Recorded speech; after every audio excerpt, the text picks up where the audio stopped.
Então, agora que a gente já enxergou o nosso volume de controle, né? E conseguiu entender quais são as variáveis que estão entrando e deixando o nosso sistema, a gente pode fazer a avaliação completa da energia fornecida pela câmara de combustão e deve considerar principalmente a energia liberada pela combustão, que é uma variável muito importante do nosso balanço energético, né? A energia associada aos fluxos de massa do combustível e do ar de combustão, a energia associada à umidade do ar, vapor de nebulização e outros fluxos. Os outros fluxos foram aqueles que a gente viu, né? Só para lembrar, vapor de nebulização é aquele quando a gente tem, por exemplo, um bico injetor de um óleo mais pesado, por exemplo, e ele precisa de vapor para poder fazer uma boa nebulização do óleo, né? Em forma de pequenas gotículas quando passa pelo seu queimador. Então, fluxos de energia. A gente fala de fluxo, pessoal, existe uma confusão muito grande entre a palavra fluxo, né? O fluxo, ele tem uma unidade que é função da área. Então, o fluxo, ele é, por exemplo, quilogramas por segundo vezes metro quadrado, certo? Nesse caso, o que a gente tem aqui nas equações do calor disponível, por exemplo? Energia fornecida, né? A fornalha, o Q ponto F. É a quantidade de energia em quilowatt. Quilowatt é joule por segundo, ele não é a função de uma área. Então o termo fluxo, para esse caso, não é o mais adequado, tá? É o que a bibliografia trouxe, mas não é o mais adequado. Lembrem-se que a diferença de fluxo para taxa, por exemplo, é que o fluxo ele é sempre função de uma área transversal. Então a unidade dele vai ser sempre uma unidade de massa, né, o volume pelo tempo, vezes ainda uma área. Então aqui a gente vai continuar usando a terminologia, fluxo de energia fornecida à fornalha, o Q ponto F, vai ser em quilowatts ou quilojoule por segundo, né? É igual ao M ponto de combustível em quilogramas por segundo, que multiplica o meu poder calorífico superior, e aí sim o calor fornecido, né, sempre função do poder calorífico superior. Aqui desconfigurou um pouquinho, tá? Mas aquele A com os tremas ali, na verdade, é delta. Vai ser pior se eu tentar arrumar. Delta HCB, ou então a variação de entalpia do combustível, mais a massa do ar, né, a taxa de massa do ar, em quilogramas por segundo, por exemplo, que multiplica a variação de entalpia do ar mais a umidade do ar, WR, que multiplica a entalpia do vapor. Quando eu falo de energia disponível, é aquela que eu considero meu poder calorífico inferior. A gente já viu isso quando a gente calculou lá o poder calorífico dos combustíveis, né? E a diferença do poder calorífico superior por inferior é que o poder calorífico superior ele considera uma energia liberada pelo seu combustível de maneira geral, enquanto o poder calorífico inferior é aquele que desconta a quantidade de energia que é gasta para evaporar a água que tem no seu combustível. Todo combustível vai ter um grau de umidade nele, sendo ele líquido, gasoso ou sólido. Quanto maior a percentual de água que ele tem no combustível, mais energia ele vai precisar para literalmente esquentar, evaporar e jogar aquela água para fora do seu combustível. Então, essa é a diferença do poder calorífico superior para o inferior. O poder calorífico inferior é o de verdade que vai resultar em resultados para nossa utilização. O poder calorífico superior ele é teórico, né? É importante, porque você pode trabalhar essa quantidade de umidade depois dentro do seu combustível, fazer uma secagem, por exemplo, mas o poder calorífico inferior é o que de verdade a gente tem. Por isso que é o disponível. O fornecido é a função do poder calorífico superior, ou seja, o calor que eu consegui eliminar quimicamente do meu combustível quando eu faço a combustão. Já a disponível é a quantidade que eu tenho útil, né? Que eu vou pegar do meu combustível e vou adicionar ao meu sistema, já descontado a quantidade de água que evaporou do próprio combustível. Então a equação é a mesma, só vai mudar ali o poder calorífico inferior, vezes mais o ΔH do combustível, multiplicando tudo isso a massa do meu combustível, a taxa de massa do meu combustível, mais a massa de ar vezes a variação de entropia do ar, mais a umidade do ar, mais a variação de entropia do vapor. Lembrando que essas variações de entalpia, né, essas são calculadas sempre a uma temperatura de referência, que normalmente a gente utiliza 0 aqui nos nossos exercícios. Quando a gente fala energia específica, é quando a gente não tem a nossa taxa de massa de alimentação. Então a gente trabalha por unidade de massa, né? Então ele não tem ali o nosso M ponto combustível, então ele vai deixar a nossa equação toda em função só de kilojoule, né? Não vai ser mais quilowatt ou kilojoule por segundo, não tenho mais o tempo aqui associado a essas equações. Então a minha energia específica fornecida é a mesma da anterior, só tirando o multiplicador, e a energia específica disponível também é a mesma da anterior, só não multiplicando o nosso combustível, a nossa taxa de combustível. Calcule-se as energias específicas quando não é possível determinar uma vazão de combustível. Vamos lá. Onde que é difícil de você fazer uma estimativa de vazão de combustível precisa?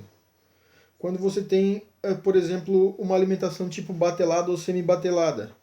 Porque uma coisa é você ter lá o seu forno que queima gás, e ali na entrada do queimador, ou na entrada do equipamento, tem um medidor de vazão. Né? E você consegue fazer a leitura de quantos metros cúbicos por hora está sendo queimado, e você consegue associar e fazer as contas utilizando o M ponto de combustível. Agora, muito comum, por exemplo, na nossa região tem muito tratamento de tabaco, né? Então o pessoal seca em estufas o fumo, né? Para poder fazer essa secagem se usa fornalhas a lenha. E a lenha é um exemplo de difícil medição.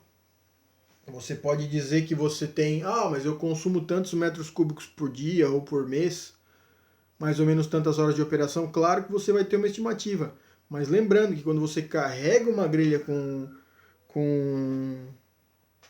lenha, você está colocando uma relação ar-combustível diferente de daqui uma hora, quando metade da sua lenha ou 70% da sua lenha já queimou, antes de você carregar de novo.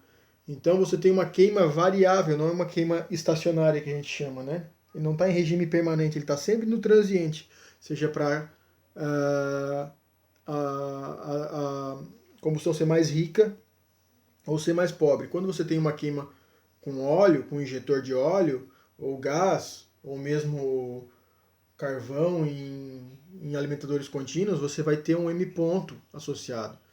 Né? E aí fica mais fácil de você fazer essas contas. Cálculo da energia útil, tá?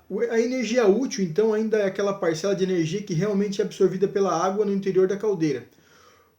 Diferente da energia disponível, que é a quantidade de energia que a gente consegue tirar do combustível, descontando aquela que a gente utilizou para evaporar a água, do poder calorífico superior lá para o inferior, a energia útil ainda é aquela que vai ser do nosso objetivo. E qual é o nosso objetivo quando a gente tem um gerador de vapor? Gerar vapor. Então, a energia útil é aquela energia que eu consegui injetar no meu equipamento, converter do meu combustível e que vai gerar vapor, que não vai ser perdido por um outro caminho. Então aqui a parcela de energia realmente absorvida pela água no interior da caldeira e é calculada com base na energia absorvida pelo economizador no processo de mudança de fase, que no nosso caso são as paredes d'água, né? E no caso de caldeiras flamotubulares, basicamente mudança de fase que a gente tem, porque é vapor saturado, pelos superaquecedores e pelos reaquecedores. A energia residual absorvida pelo ar no aquecedor é considerada como energia ganha já associada ao fluxo de ar de combustão. Então, o fluxo de energia, no nosso caso, a taxa de energia útil, também poderia ser chamada até mais correto, ela é determinada pela massa de vapor que eu estou gerando no meu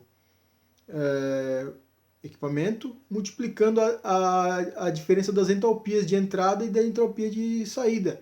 Ou seja, a entalpia do vapor que eu gerei menos a entalpia da água que eu adicionei lá na minha caldeira para virar vapor.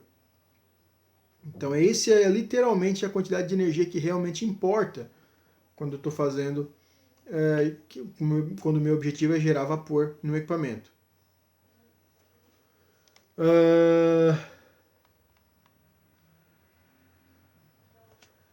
As entalpias são calculadas com base na mesma temperatura de referência adotada para o cálculo de fluxo de energia fornecido à fornalha. O fluxo de vapor não é necessariamente igual ao fluxo de água de alimentação. Olha só que interessante. O fluxo de água de alimentação, que é esse camaradinho aqui no nosso diagrama, aqui me ajudar, isso. Vou botar um vermelhinho, tá aqui a minha água de alimentação. Eu insiro essa água no meu sistema, certo? Parte dessa água que eu inseri aqui vira vapor. Olha aqui a água. Mas toda a água vira vapor? Não. Parte dessa água eu tiro por purga. Parte dessa água eu utilizo, uma parte desse vapor eu desvio para nebulização. Então o meu MV aqui, ele é uma diferença da água que eu alimentei, menos a massa da água da purga, que eu tenho que tirar para fazer a retirada de lama, e nisso vem água junto, menos a água que eu utilizei para fazer vapor, para fazer nebulização, menos a água ainda que eu utilizei, por exemplo, se eu for uma caldeira aquotubular e eu precisar fazer uma sopragem de fuligem, que muitas vezes se usa vapor para soprar fuligem, e etc.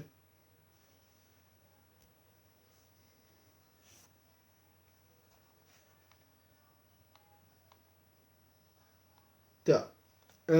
Se a caldeira produz apenas vapor saturado, que era o caso que a gente estava vendo antes ali, né? As caldeiras flamotubulares, a entalpia de saída da água é sempre vapor saturado.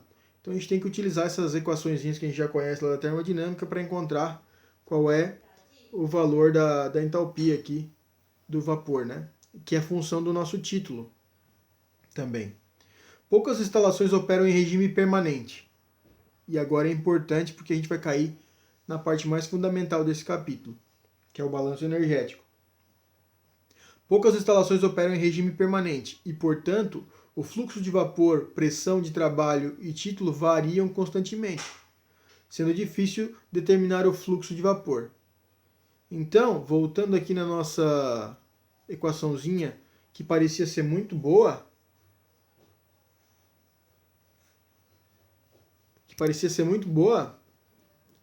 esse camarada aqui é bastante difícil de ser determinado, principalmente em pequenas centrais, que são normalmente as caldeiras flamotubulares. Quando você está falando de uma unidade grande, uma Jorge Lacerda, o controle é muito mais rigoroso, você tem muito mais sensores, né, muito mais possibilidade de fazer o monitoramento desse cara. Mas quando você não tem a possibilidade de medir a quantidade de vapor que você está gerando, você não consegue calcular a energia útil do seu sistema. Então, como que a gente faz para resolver esse problema? A nossa energia útil vai acabar sendo a quantidade de energia que eu injeto no meu sistema menos aquelas que eu perco do meu sistema. Então, o que eu vou fazer agora? Para calcular a energia útil que eu tenho no meu sistema, eu vou considerar as equações de fornecimento de energia, o meu fluxo de energia disponível, por exemplo, né, ou fornecido, menos todas as perdas que eu tenho associado ao meu sistema, que podem ser por vários caminhos que a gente vai ver logo em seguida.